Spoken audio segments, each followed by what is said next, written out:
시간 우리 믿음의 고백으로 하나님께 함께 고백함으로 말씀 앞에 나가도록 하겠습니다. 하나님 나를 사랑하신다. 하나님 내 인생의 크고 비밀한 계획 가지고 계신다. 하나님 오늘도 나와 동행하셔서 그 계획 이루어 주신다. 아멘. 그렇게 될 줄로 믿습니다. 아멘. 기독교 핵심 가치를 세 가지로 요약을 하면 아마 믿음, 소망, 사랑일 것입니다. 우린 전능하신 하나님의 살아계심을 믿으며 하나님께서 지금도 우리가 겪고 있는 모든 어려움 속에서 우리를 도와주실 것을 소망하고 어떤 상황에서도 하나님께서 우리를 사랑하심으로 우리와 동행하실 것을 믿습니다. 특별히 오늘 본문은 여러분들과 저에게 주시는 소망의 메시지가 가득하다라고 생각합니다. 우리가 하나님을 향해 소망을 가지고 있다는 말은 하나님께서 우리 가운데 일하실 것에 대한 기대감을 가지고 있다는 뜻일 것입니다.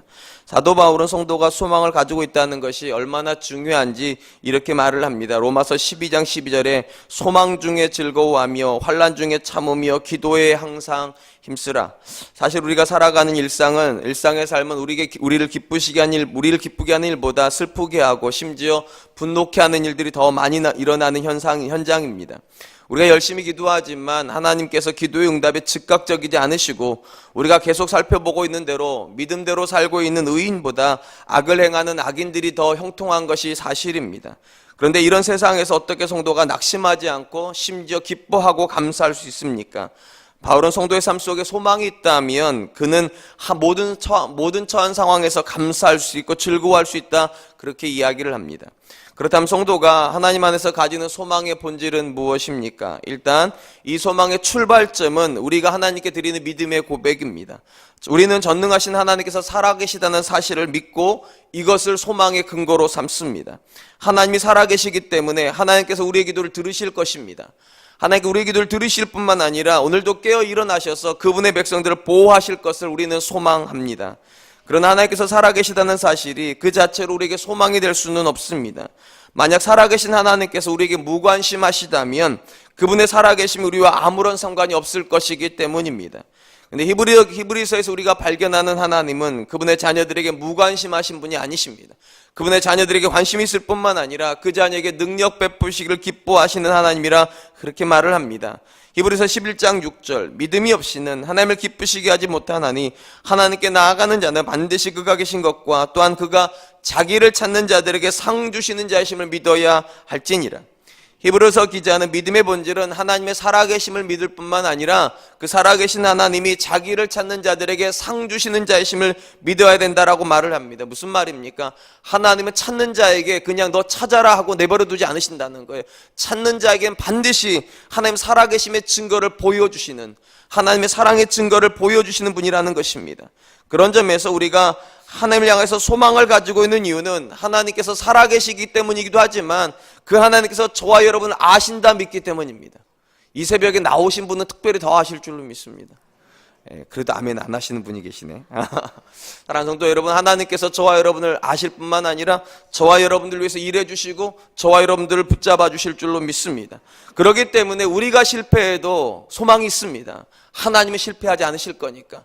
우리의 계획이 무너져도 여전히 소망이 있습니다. 하나님의 계획이 남아있을 것이기 때문에.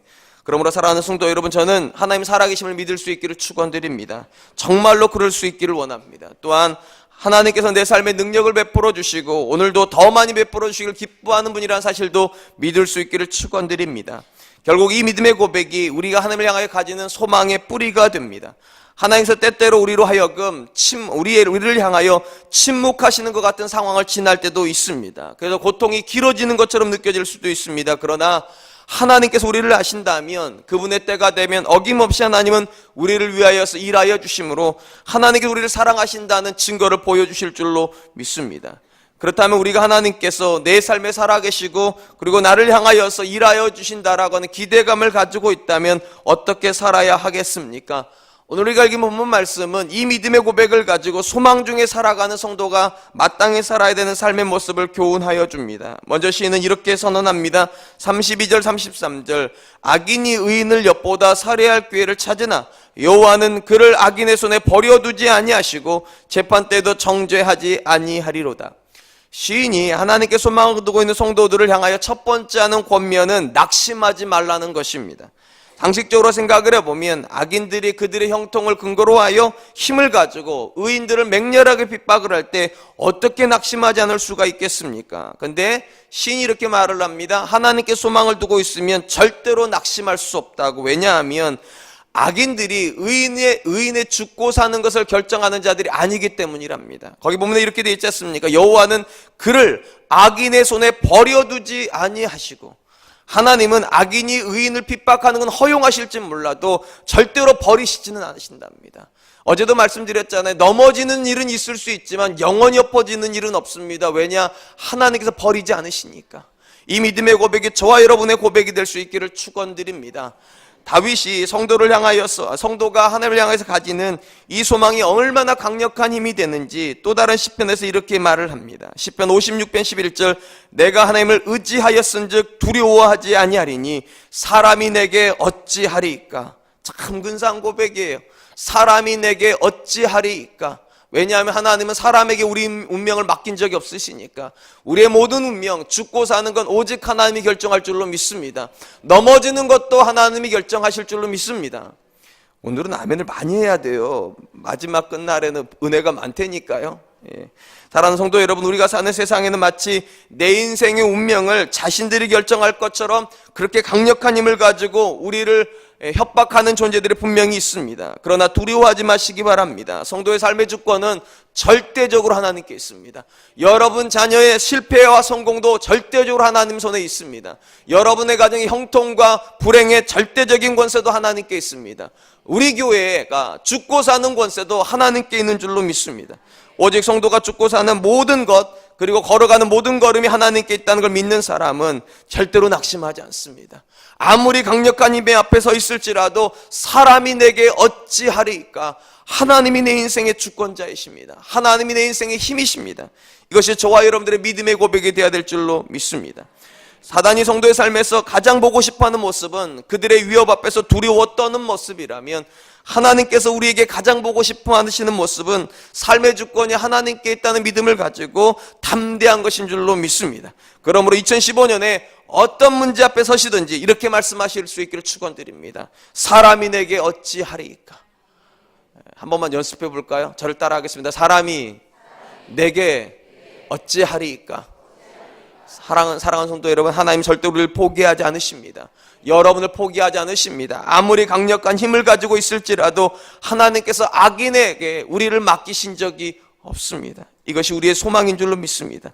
신은 하나님께 소망을 두고 사는 사람은 악한 자들로 인하여 낙심하지 않는다고 말한 이후에 또한 성도가 마땅히 살아낸 삶의 모습을 이렇게 이야기를 합니다. 34절, 여호와를 바라고 그의 도를 지키라. 그리하면 내가 땅을 차지할 것이라. 악인이 끊어질 때까지 내가 똑똑히 보리로다. 거기 보니까 여호와를 바라고라고 되어 있는 이 문장은 이런 식으로 해석해도 됩니다. 여호와를 기대하고 있기 때문에. 그러니까 성도가 하나님을 기대하고 있으면 마땅히 해야 되는 행동이 있다는 거예요. 내 마음 가운데 하나님께서 오늘도 일하여 주실 거라고 하는 그 믿음의 고백이 있다면 그는 마땅히 그의 도를 지키라. 하나님의 말씀을 살아가는 사람이 되어야 된다는 겁니다. 하나님을 소망을 하는데 그분의 말씀과 상관없이 산다, 그건 있을 수 없는 이야기라는 겁니다. 반드시 하나님께 소망을 두고 그 하나님께서 내 인생에 일하실 것을 믿는 사람이라고 하면 그 말씀을 따라 오늘을 살기로 결정해야 된다는 것입니다. 사실 이런 신의 고백은 매우 우리에게 도전을 줍니다. 왜냐하면 현상적으로 보면 하나님의 말씀대로 살고 있기 때문에 악을 행하는 사람보다 더디 가는 것 같습니다. 제가 첫째 날부터 말씀드렸듯이 하나님 말씀대로 가는 길은 어려운 길이고 더디 가는 길입니다. 근데 죄악 가운데 가는 길은 빨리 가는 겁니다. 근데 우리는 사람이라고 하는 존재는 다 빨리 가고 싶고 높이 올라가고 싶어하는 마음이 다 우리 안에 있습니다. 근데 뭐라고 말을 하는가? 그럼에도 불구하고 악인의 형통 앞에서 하나님을 소망하고 있는 사람은 더디 가는 길을 선택해야 된답니다. 하나님의 말씀대로 사는 삶을 선택해야 된답니다. 왜 그렇습니까? 이유는 딱 하나예요. 하나님은 말씀 가운데서만 일하시기 때문입니다. 하나님은 절대로 악 가운데서는 일하지 않습니다. 절대로 괴악한 사람들 사이에서는 일하지 않으세요. 언제나 그분의 말씀 가운데서 일하시고 우리가 그 하나님의 일하심을 믿는다면 당연히 우리 인생의 길이 말씀이어야 된다는 거예요. 우리가 예수님의 삶에서 철저히 확인하는 것이 무엇입니까? 예수님이 이 땅에 오신 이유 딱 하나 때문이죠. 하나님의 모든 말씀을 성취하시기 위해서 오셨습니다. 그리고 예수님께서 그 말씀대로 순종할 때마다 어김없이 하나님은 예수님의 삶에서도 일하여 주셨습니다. 그러므로 사랑하는 성도 여러분, 여러분의 삶에서 언제 하나님이 일하실 것 같습니까? 여러분이 말씀 안에 서 있을 때입니다. 말씀 바깥에서 하나님을 기다리는 자는 절대로 하나님을 만날 수 없습니다. 오직 말씀 안에서 하나님께서 반드시 일하실 것이다, 이 말씀 따라 하나님께서 이루어 주실 거라고 믿는 사람에게 하나님은 오늘도 찾아오실 줄로 믿습니다. 우리는 종종 우리도 모르게 이원론의 세계에 살고 있을 때가 있습니다. 가장 대표적인 것이 교회와 세상을 분리하는 방식입니다. 교회에는 교회의 방식이 있고 세상에는 세상의 방식이 있다고 이런 식으로 믿는 것입니다. 당연히 교회의 방식은 말씀일 것이고 세상의 방식은 처세술일 것입니다. 물론 최근에는 교회에서도 이제 말씀대로 하지 말고 세상적 방법을 따라서 교회를 운영해야 된다고 하는 분들도 계십니다. 그래서 한때는 목사님들도 경영학을 배워야 된다고 하던 시절이 있었습니다. 그래서 심지어 목사님들이 정말 경영대학원을 다닐 때가 있었어요. 안 믿으시겠지만 교회를 경영학적으로 운영을 해야 된다고 그렇게 믿었기 때문입니다. 여러분, 절대로 그건 성경적이지 않습니다. 아무리 그래도 교회는 말씀이 다스려야죠. 아무리 그래도 교회는 똑똑한 사람이 아니라 믿음 있는 사람들이 다스려야죠. 감사합니다. 아멘 해주셔서. 여기서 노매나면 참 힘듭니다. 여전히 세상에도 여전히 교회를 사람의 방식을 따라 인간의 지혜를 따라 운영해야 된다는 사람도 있지만 아직까지 그래도 감사한 것은 교회는 여전히 말씀으로 다스려야 된다 믿는 사람이 더 많은 것 같습니다.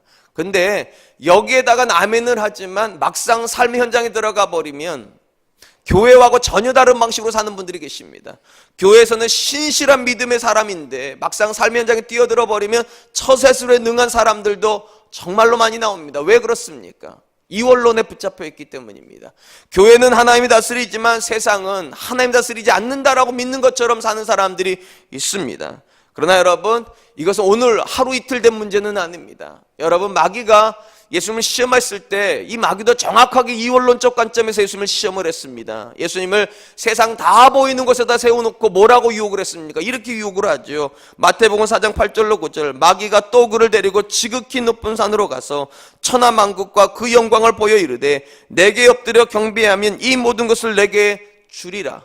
마귀가 뭐라고 말하는가? 성전은 하나님이 다스리지만 이 세상은 내가 다스리는 거 아니냐고. 그리고 예수님께서 이렇게 말을 합니다. 이 세상에서 공생애를 편안하게 하시려면 내게 절 한 번만 하시라고. 그럼 내가 세상의 모든 것을 다 주겠다고. 우리가 지난주에도 살펴보았지만 우리 눈에 비춰지는 세상은 마치 악한 자에게 속하여 있는 것처럼 보이는 것이 사실입니다. 그래서 악한 자가 이렇게 말할 수 있다는 거죠. 우리 마음 가운데 세상을 살아가는 방식은 다른 방식이라고. 교회에서 사는 방식은 기도고 말씀일지 모르겠지만 세상은 처세술로 살아야지. 내가 지혜 주는 대로 살아보라고. 내가 가르친 대로 살아보라고. 그러면 세상 권세를 가질 수 있다고. 그것이 우리 귓가를 때리고 있는 요즘의 음성들입니다. 우리 청년들에게도 세상이 이렇게 말을 하죠. 좋은 스펙을 가져야지만 좋은 직장에 들어가고, 좋은 직장에 들어가야지만 좋은 결혼을 하고, 좋은 결혼을 해야지만 행복한 거라고. 끊임없이 우리 귓전을 때리는 소리입니다. 그럼에도 불구하고 여러분, 저와 여러분은 그거 믿으면 안 될 줄로 믿습니다. 여러분, 스펙이 인생을 보장하는 것이 아니라 하나님이 우리 인생을 보장하는 줄로 믿습니다. 하나님께서 우리 자녀들에게 좋은 가정도 주시고 하나님께서 우리 자녀들에게 만족한 삶도 주시는 줄로 믿습니다. 근데 어찌된 일인지 우리는 여기서는 아멘 하지만 삶의 현장에 뛰어들어가면 여전히 똑같습니다. 여러분, 그거 아십니까? 어저께 우리 목사님들하고 그런 얘기를 했어요. 결혼에 대한 이야기를 하다가 목사님들이 결혼하는 거나 성도님들이 결혼하는 거나 믿지 않는 사람들이 결혼한 거나 다 똑같다는 거예요. 본질에 깊숙이 들어가면 다 이거라는 거예요. 처음에는 다 믿음 있는 사람끼리, 그러니까 뭐 크리스찬 듀오 이런 거 있지 않습니까? 믿음 있는 사람끼리 이렇게 다 거기다 토속해 놓고 딱 만나면 등급을 뭘로 나누는가? 다 이걸로 나눈다는 거예요. 믿음으로 등급을 나누는 게 아니라 다 돈으로 나눈다는. 뭐가 달라요, 우리랑 그들이랑? 다만 교회에서 만났다는 것밖에 다를 게 없죠. 이건 절대로 성경의 방식은 아닙니다. 여러분, 마귀는 끊임없이 우리를 이렇게 속인다니까요. 세상의 방식이 최고의 방식이라고. 그리고 정말로 세상을 마귀가 다스리는 것 같습니다. 근데 질문 하나 드릴게요. 정말로 세상을 마귀가 다스립니까? 성경이 그렇게 말하지 않습니다. 왜 그렇게 말하지 않는가? 세상을 창조하신 분이 하나님이십니다. 여러분, 창조자가 소유권자입니다. 만든 사람이 소유하는 거예요. 만드신 분이 계시다면 하나님이 세상을 소유하고 계신 것이 맞습니다. 근데 왜 마귀가 그렇게 다스리는 것처럼 보이는가? 다 아시다시피 우리가 인류가 죄악 가운데 살기 때문에 죄의 권세를 가지고 마귀가 우리를 다스리는 것처럼 보일 뿐이지, 잠시 하나님께서 죄의 권세를 허용하신 것이지 절대로 세상을 마귀에게 넘긴 적이 없습니다. 여전히 하나님께서 그 마귀도 통치하고 계시고 여전히 하나님께서 세상도 통치하고 계신 줄로 믿습니다. 어떻게 할 수 있습니까? 여러분 욥기를 보시면 알잖아요. 욥기에 보면 사단이 모든 권세를 가지고 있는 것처럼 보이지만 그 사단이 누구에게 허락을 받습니까? 하나님께 허락을 받아요. 욥을 치고 싶은데 마음대로 못한다니까 하나님 앞에 허락을 받아야지만 욥을 칠 수가 있어요. 그러면 사랑하는 성도 여러분, 지금 우리가 살고 있는 세상도 여전히 하나님 다스리는 줄로 믿습니다. 구체적인 증거도 있습니다. 정말로 하나님 세상을 다스립니까? 예, 세상을 하나님 다스리십니다. 어떻게 할 수 있습니까? 여러분 놀랍게도 세상은요 여전히 악한 것이 기승을 부리는 것 같지만 악은 한 번도 선을 이겨본 적이 없습니다. 악은 언제나 처음에는 강력한 힘으로 시작을 합니다. 군부 정권으로 강력하게 시작을 하지만 어느 시점이 지나면 어김없이 힘이 없는 민중이 강력한 힘을 가지고 있는 악을 이겨버립니다. 왜 이런 일이 벌어집니까? 만약에 이 세상이 악이 통치하고 있는 세상이라면 선이 악을 이기면 안 되지요. 악이 선을 이겨야지요. 근데 지금까지 우리가 정의라고 부르는 것은 다 무엇이었습니까? 선이 악을 이기는 것이었습니다. 이것이 무엇을 반영해 줍니까? 여전히 세상은 하나님이 다스리신다는 것입니다. 여전히 세상은 하나님의 손 안에 있는 줄로 믿습니다. 이 믿음의 고백이 있다면 오늘도 말씀 앞에 서십시오. 이 믿음의 고백이 있다면 오늘도 말씀이 이긴다고 믿으시고 바보같이 말씀에 순종하십시오. 바보처럼 그 말씀을 품고 사실 수 있기를 축원드립니다. 이 사실 때문에 예수님께서 자기에게 절하라고 하는 마귀를 향하여 이렇게 말씀하십니다. 마태복음 4장 10절, 이에 예수께서 말씀하시되 사탄아 물러가라, 기록되었으되 주 너의 하나님께 경배하고 다만 그를 섬기라 하였느니라. 세상을 섬기라고 말씀하지 않으셨어요. 아무리 절 한 번 하면 세상을 얻을다고 말해도 예수님 말씀하신 건 다 거짓말이라고. 세상은 통치하시는 분이 하나님이시라면 하나님을 얻어야지만 세상을 얻는 것입니다. 여러분 하나님을 얻었던 다윗이 세상을 통치했다는 거 아십니까? 하나님을 얻었던 다니엘이 세상을 다스렸다는 거 아십니까? 그러므로 사랑하는 성도 여러분, 오늘도 말씀 앞에 붙잡히십시오. 그 말씀에 순종하십시오. 하나님께서 순종하는 자 안에서 일하여 주실 줄로 믿습니다. 우리는 믿습니다. 하나님께서 교회만 말씀으로 다스리는 것이 아니라 세상도 말씀으로 다스려 주실 것입니다. 왜냐하면 여러분 창세기 1장 1장을 읽어보시기 바랍니다. 하나님께서 세상을 만드신 창조 원리가 무엇이었습니까? 말씀이었습니다. 세상을 향하여 말씀하셨고 그 말씀이 성취가 되어 해가 있었고 달이 있었고 별이 있었습니다. 세상을 향하여 말씀하셨고 그 말씀이 성취하여 땅이 있었고 바다가 생겼습니다. 무슨 말입니까? 세상의 운영체계도 역시 말씀이라는 것입니다. 우리 눈에는 보이지 않지만 여러분 왜 해가 뜹니까? 왜 일정 시간이 되면 왜 달이 다시 그 자리를 차지합니까?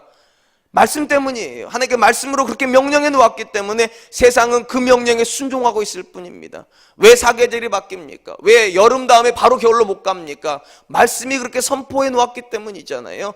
말씀 사계절이 있으라고 말해 놓았기 때문에 봄 다음에는 여름이, 여름 다음에는 가을이, 가을 되면 겨울이 와야 돼요. 여러분 세상도 역시 말씀에 순종하고 있다면 그 세상을 사는 저와 여러분들 역시 말씀에 순종해야 될 줄로 믿습니다. 그리고 그러할 때에만 하나님께서 여러분의 삶에서, 우리의 삶에서, 우리 교회 가운데서 일하여 주실 것입니다. 한편 시인은 하나님께서 그분의 말씀대로 살고 있는 의인을 땅을 차지하는 복을 주신다고 말씀하시고 그분의 말씀에 불순종하는 악인은 반드시 심판할 것이라고 말씀하셨습니다. 심지어 이 악인에 대한 심판이 얼마나 삽시간에 이루어질지를 이렇게 말씀하여 주십니다. 35절 36절, 내가 악인의 큰 권세를 본즉 그 본래의 땅에 서 있는 나뭇잎이 무성함과 같으나 내가 지날 때 그는 없어졌나니 내가 찾아도 발견하지 못하였도다. 나무같이 굳건하게 서 있었던 악인이 있었는데 삽시간에 사라져 버렸다는 거예요. 아무리 찾아보아도 그 존재를 찾을 수 없다고 지금 시인이 이야기를 합니다. 이런 이야기는 아마 예수님께서 예루살렘 입성했을 때 이야기를 기억나게 합니다. 예수님께서 예루살렘 입성하셨을 때 시장하셨다고 성경에 기록되어 있죠. 그래서 무화과 잎이 무성한 나무를 보시고 거기서 열매를 찾을까요 갔다가 아무 열매를 못 찾습니다. 근데 예수님께서 어떻게 하십니까? 저주를 하시죠. 저주하자마자 그 풍성했던 나무가 성이 뭐라면 말라버렸답니다. 주님의 말씀에 한마디가 떨어지기가 무섭게 그 나무가 말라버렸답니다. 이 본문이 지금 그런 이야기입니다. 그렇게 강력했던, 그렇게 강한 힘을 가지고 있던 악인이 삽시간에 사라져버리는 일이 벌어진다는 것입니다. 근데 그럼에도 불구하고 이 본문은 조금 우리에게 독특합니다. 왜냐하면 우리가 시편 앞부분을 읽을 때, 37편 앞부분을 읽을 때 의인을 뭐에 비유했는가? 풀에다가 비유했습니다. 풀은 삽시간에 자라는 특성 때문에 악인을 비유하는 것으로 쓰여져 있는데, 오늘 보면 이상하게 이 비유를 악인을 뭐로 비유하는 것처럼 보이는가? 나무로 비유하는 것처럼 보입니다. 그럼 왜 시편 기자가 갑자기 풀에서 나무로 옮겨가는 것입니까? 이유가 있습니다. 우리 중에 때로는 악인들이 나무처럼 강성한 사람들이 가끔씩 나옵니다. 분명히 일정 시간이 되면 악인들을 하나님께 다 쳐내시는데, 어느 악인은요 마치 그 사람이 악인이 아니라 의인인 것처럼, 그래서 나무처럼 강성해 보이는 사람들이 나온다는 것입니다. 그래서 마치 그 사람의 것은 영원할 것 같고 그 사람이 누리는 풍요는 대대로 물려질 것 같이 그런 존재들이 나온다는 것입니다. 그럼에도 불구하고 여러분, 성경이 뭐라고 말하는가? 그는 나무 아니라는 것입니다. 나무처럼 보일 뿐이지 절대로 나무가 아니기 때문에 하나님께 뽑아내면 삽시간에 뽑혀버린다는 것입니다. 사랑하는 성도 여러분, 때로는 악인들이 의인이 누리는 모든 복을 누리는 것처럼 보일 수도 있습니다. 심지어 그 사람이 의인으로 행세를 하여 모든 사람 앞에 존경받을 수도 있습니다. 마치 의인들처럼 잎사귀도 풍성하고 그래서 하나님 기뻐하신 열매가 그 삶에서 보이는 것처럼 보일 수도 있습니다. 그러나 여러분, 분명 이 모든 모습은 사람을 속이기 위함일 뿐입니다. 그러나 하나님은 속일 수 없습니다. 하나님은 아십니다. 각 사람이 심령을 아시기 때문에 그가 의인인지 악인인지, 그가 풀인지 나무인지 하나님이 아신다는 거예요. 그래서 때가 되면 풀이지만 나무처럼 행세하는 모든 존재 다 뽑아버리시긴다는 거예요. 그러므로 사랑하는 성도 여러분, 속지 마시기 바랍니다. 잎사귀가 풍성하다고 다 나무는 아닙니다. 아무리 그가 많은 복을 받고 사람들에게 존경을 받을지라도 그 삶에서 하나님이 기뻐하시는 말씀의 열매가 맺어지고 있지 않다면 그는 그냥 풀일 뿐입니다. 여러분, 정말로 죄송하지만 저와 여러분들이 아무리 잘 된다고 하여 그것이 우리가 하나님의 사람이란 증거는 아닙니다. 무엇이 하나님의 사람의 증거입니까? 말씀이 증거입니다. 내가 말씀대로 살고 있어야 내가 하나님의 사람입니다. 그 말씀의 열매가 맺어져야지만 내가 나무인 거지. 그렇지 않으면 아무리 강성할지라도 하나님께서 뽑아버리신답니다. 그러므로 사랑하는 성도 여러분, 결과로 여러분이 누구인지를 말하려고 하지 마시기 바랍니다. 말씀으로 말하세요. 말씀이 여러분의 삶에서 어떻게 움직이고 있는지, 그 말씀 때문에 여러분이 어떻게 살고 있는지, 그 말씀 때문에 내가 어떻게 순종하고 있는지, 그것으로 여러분을 말할 수 있기를 주님의 이름으로 축원드립니다. 마지막으로 하나님께 소망을 두고 있는 사람들의 특징은 하나님을 향하여 절대적으로 의존한다라고 말을 합니다. 여기까지 오기 전에 두 가지 다시 확인해야 되겠죠. 하나님께 소망하는 사람은 두 가지 한다고 그랬습니다. 첫 번째, 뭐 하지 않는다고요? 낙심하지 않는다고요. 두 번째, 뭐 한다고요? 말씀대로 산다고요. 세 번째가 뭐냐? 절대적으로 의존한다는 것입니다. 38절로 40절입니다. 범죄자들은 함께 멸망하리니 악인의 미래는 끊어질 것이나 의인들의 구원은 여호와께로부터 오나니 그는 환난 때에 그들의 요새시로다. 여호와께서 그를 도와 건지시되 악인들에게서 건져 구원하심은, 굉장히 중요한 말이 나옵니다. 맨 밑에 밑줄 그를 의지한 까닭이라. 그를 의지한 까닭이라. 의인의 가장 큰 특징, 하나님께 소망을 두고 있는 자의 가장 큰 특징은 그는 절대적으로 하나님을 의지하는 사람이라는 것입니다. 우리 성경에 하나님 의지한다라고 번역된 단어의 뜻은 사실 하나님께 피한다는 뜻을 가지고 있습니다. 어떤 문제를 만나든 자기가 뛰쳐나가서 그 문제를 붙잡고 있는 사람이 아니라 하나님께 소망을 두고 있는 사람은 모든 문제를 만나면 어김없이 하나님께 달려간다는 거예요. 자녀의 문제를 만나도 하나님께 달려가고, 돈을 버는 문제를 만나도 하나님께 달려가고, 건강의 문제를 만나도 하나님께 달려가고, 심지어 핍박의 상황에서도 하나님께 달려가는 그 사람이 의인입니다. 실력이 있는 사람이 의인이 아니고 능력이 있어서 모든 문제를 쉽게 해결해 나가는 사람이 하나님께 소망을 두고 있는 사람이 아니라 어떤 문제를 만나든 그분을 향하여 피하여 갈 줄 아는 사람, 하나님께서 내 도움이시라고 믿고 그분에게 달려가는 사람, 그 사람이 소망이 있는 사람이라는 것입니다. 역대 14장에 보면 아사왕이라고 하는 사람에 대한 이야기가 나옵니다. 이 아사왕이 다스리고 있을 때 나라가 아사 직전에 내몰리게 됩니다. 웃자고 한 얘기인데 정말로 그랬어요. 아사가 다스릴 때 구스 사람 세라가 100만 군대를 데리고 그리고 300개의 병거를 끌고 이스라엘을 쳐들어왔습니다. 여러분, 이 당시에 병거라고 하는 건 요즘 탱크로 이해하시면 돼요. 병거 한 대가 오면 강력해집니다. 근데 무려 그 병거가 300대를 끌고 왔어요. 100만의 군사와 함께. 그럼 당시 이스라엘의 군대는, 특히 남유다의 군대는 얼마였는가? 성경에 보니까 남유다는 58만 명의 군대를 가지고 있습니다. 근데 병거는 몇 대 있는가? 한 대도 없습니다. 군사적으로도 절반밖에 되지 않고 병거는 한 대도 기록이 되어 있지 않아. 이 싸움 이길 수 있습니까? 없습니까? 결론을 내려버리셨네. 못 이기죠. 상식적으로 이거 어떻게 이깁니까? 군대라도 좀 대등한 숫자라면 모르겠지만 군대도 100만 대 58만이고 병거 숫자에선 300대 제로인데 어떻게 이기겠냐고요. 이 아사도 알았어요. 상식적으로 이 싸움은 싸움이 안 되는 싸움이라는 것을. 그렇다고 그러면 그가 항복했는가? 항복하지 않습니다. 어떻게 하는가? 그가 잽싸게 달려간 곳이 있어요. 다른 왕들이었다면 다른 나라의 원군을 청했을 텐데 아사는 그렇게 하지 않습니다. 하나님께 달려갑니다. 그리고 그 믿음 가지고 군대를 모읍니다. 그리고 하나님께 이렇게 선포를 합니다. 이게 참 근사한 고백의 역대하 14장 11절입니다. 아사가 그의 하나님 여호와께 부르짖어 이르되 여호와여 힘이 강한 자와 약한 자 사이에 주밖에 도울 자가 없사오니 우리 하나님 여호와여 우리를 도우소서. 우리가 주를 의지하오며 주의 이름을 의탁하고 이 많은 무리를 치러 왔나이다. 여호와여 주는 우리 하나님이시오니 원하건대 사람이 주를 이기지 못하게 하옵소서. 전 이 고백이 정말로 마음에 드는 게 이것이에요. 강한 자와 약한 자가 만나면 우리 이렇게 하자면 도망가야죠. 그죠? 주랭랑이 36개가 최고잖아요. 강한 자와 약한 자를 만나면 도망가야지요. 근데 이 아사 뭐라 말하는가? 강한 자와 약한 자 사이에 도와주는 이가 있답니다. 사랑하는 성도님 믿으시기 바랍니다. 여러분 자녀가 아무리 약해도, 여러분 자녀가 아무리 강력한 문제 앞에 있어도 그 자녀 안전할 수 있는 방법이 있습니다. 도와주시는 분이 있다는 건 믿으시면 돼요. 여러분이 아무리 연약해서 강력한 문제 앞에 와서 내 마음이 쫄아들어도 도망갈 필요 없습니다. 믿으시면 돼요. 강한 자와 약한 자 사이에 도와줄 이가 있습니다. 그분을 성경 하나님이라고 말씀하시고 그 하나님을 이길 인생은 없습니다. 그러니까 뭐라고 말을 합니까? 이 아사가 주만 믿고 우리가 여기 나와 있다는 거예요. 주만 믿고 여기 나와 있고 선포하는 것입니다. 사람은 절대로 하나님을 이길 수 없습니다. 이 믿음의 고백이 있으니까 처음으로 돌아가는 거잖아요. 사람이 내게 어찌하리이까? 하나님이 나와 함께 있는데 사람이 내게 어찌하리이까? 저희 집 아들 둘이 있는 거 다 아시죠? 큰아이하고 둘째 아이고 나이 차이가 3살 납니다. 제가 집을 나오면 그때부터 우리 둘째 아이는 아주 한없이 약해집니다. 형의 눈치를 보고 살아요. 근데 제가 집에 갈 시간쯤 되면 그때부터 막 형한테 덤벼듭니다. 왜 덤벼들까요? 강한 자와 약한 자에 도와줄 때가 오거든요, 지금.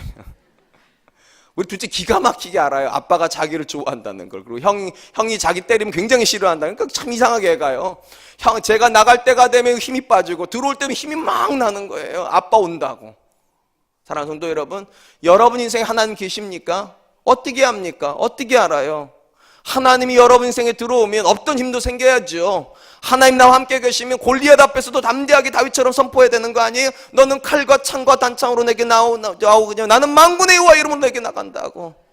사랑하는 성도 여러분, 자녀들이 시험치러 갈 때 어깨가 축 처져 있습니다. 왜 처져 있을까요? 혼자 싸우러 나간다 생각하는 거 아니겠어요? 우리가 뭐라고 말해야 됩니까? 낙심하지 말라고. 하나님이 너와 함께 가신다고. 엄마 아빠는 함께 가주지 못해도 하나님은 너와 함께 가주신다고. 사랑하는 성도 여러분 믿으시기 바랍니다. 강한 자와 약한 자 사이에 도와주실 분이 계세요. 이걸 믿는 게 소망을 가지는 것이고 그 소망이 우리 마음가운데 들어왔다면 그는 절대적으로 의지해야 됩니다. 하나님만 의지하고 내가 이 군대를 치러 나왔나이다. 주를 의지하여 내가 여기까지 왔나이다. 사랑하는 성도 여러분, 2015년에 우리가 만나는 문제 앞에서는 절망할 일이 정말로 많을 겁니다. 도대체 이 문제를 어떻게 풀라고 나한테 보내셨나? 우리 교회에 도대체 이 문제가 어떻게 해결되어야 되는가? 정말 절망스러운 상황이 많을 것입니다. 그때 여러분 진짜예요. 그때가 진짜예요. 우리에게 소망이 있는가? 우리는 살아계신 하나님을 믿는가? 그 하나님께서 우리 가운데에서 일하실 것을 또한 믿는가? 사랑하는 성도 여러분, 소망을 하나님께 두십시오. 소망이 하나님께 있다면 우리는 이길 줄로 믿습니다. 하나님께서 우리의 싸움을 싸워주신다고 믿는다면 여러분이 싸울 생각하지 마세요. 그 하나님께 피하여 가십시오. 그것이 소망이 있다는 증거인 줄로 믿습니다. 이제 말씀을 맺겠습니다. 하나님 우리의 믿음의 대상일 뿐만 아니라 소망의 대상입니다. 이 소망의 뿌리가 무엇입니까? 2가지라고 말씀드렸어요. 하나님 살아계시고 하나님은 우리를 위해서 일하시는 분이시다. 할렐루야. 하나님께서 2015년에도 여러분을 위해서 일하실 줄로 믿습니다. 하나님은 여러분을 사랑하시고 여러분을 보호하기를 원하십니다. 근데 문제가 있어요. 그 하나님께서 아무나 보호하시는 것도 아니고 아무나에게는 은혜를 베푸시는 게 아니라는 거예요. 소망을 가지고 있다면 소망을 가지고 있다는 증거를 드러내야 된답니다. 어떻게 해야 되는가? 첫 번째, 낙심하지 마십시오. 마치 하나님께서 아무 일도 하지 못하시는 것처럼 그렇게 낙심하지 마십시오. 아무리 어려운 문제가 막 만나도 담대하십시오. 2번째, 정말로 하나님께서 여러분 인생 가운데 일하실 것을 믿으신다면 그럼에도 불구하고 말씀대로 사세요. 그 말씀이 여러분들에게 피해를 줄 것 같고 그 말씀대로 살면 망할 것 같아도 그래도 하나님 말씀대로 사세요. 세 번째, 정말로 하나님을 믿으신다면 하나님께 달려가세요. 생각으로만 달려가지 마시고 주 앞에 나와서 통회 자복하는 마음으로 기도하세요. 매어 달리세요. 주께서 오늘도 아사를 건져주셨던 것처럼 우리를 건져주실 줄로 믿습니다. 오늘도 하나님께서 다니엘을 사자굴에서 건져주셨던 것처럼 저와 여러분들은 모든 환경 속에서 건져주실 줄로 믿습니다. 이 은혜가 2015년 저와 여러분의 은혜가 될 줄로 믿습니다.